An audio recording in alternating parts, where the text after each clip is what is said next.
સુધીની પવિત્ર યાત્રા જય માતાજી। અનેક ભક્તો અખૂટ આસ્થા સાથે કૈયનબા ધામે દર્શન કરવા આવે છે। ભક્તોનું માનવું છે કે માતાજીના આશીર્વાદથી પગ, ઘૂંટણ અને હાડકાના સાંધાના દુખાવામાં રાહત મળે છે। આંખની તકલીફો, બાળકોના બોલવામાં મોડું થવું તેમજ અન્ય મુશ્કેલીઓમાં પણ માતાજી પર શ્રદ્ધા રાખીને ભક્તો પ્રાર્થના કરે છે। દર રવિવારે સવારેથી સાંજ સુધી હજારો ભક્તો દર્શન માટે આવે છે। બપોરે પ્રસાદ, હરિહર સતત ચાલુ રહે છે। આસ્થા અને શ્રદ્ધા સાથે માતાજીના દર્શન કરો।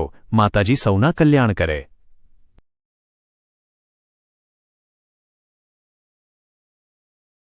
ધામ મેલડી માતાજીનું પવિત્ર સ્થાન છે। અહીં દર રવિવારે દૂર દૂરથી હજારો ભક્તો દર્શન માટે આવે છે। દર્શન માટે આવનાર ભક્તોએ પહેલાથી પોતાનો નંબર લખાવી ટોકન લેવાનો હોય છે। ભક્તોની માન્યતા છે કે માતાજી પર અડગ શ્રદ્ધા રાખી સતત 5 રવિવાર દર્શન કરવા આવવાથી જીવનમાં સુખ, શાંતિ અને આત્મબળ મળે છે। ઘણા ભક્તો આંખની તકલીફ, પગ અને સાંધાના દુખાવા જેવી સમસ્યાઓ માટે પણ માતાજીના ચરણોમાં પ્રાર્થના કરે છે। 5 રવિવાર સતત આવવાની આસ્થા ભક્તોના મનમાં વિશેષ સ્થાન ધરાવે છે। શ્રદ્ધા, વિશ્વાસ અને ભક્તિ સાથે માતાજીના દર્શન કરવાથી મનને શાંતિ મળે છે।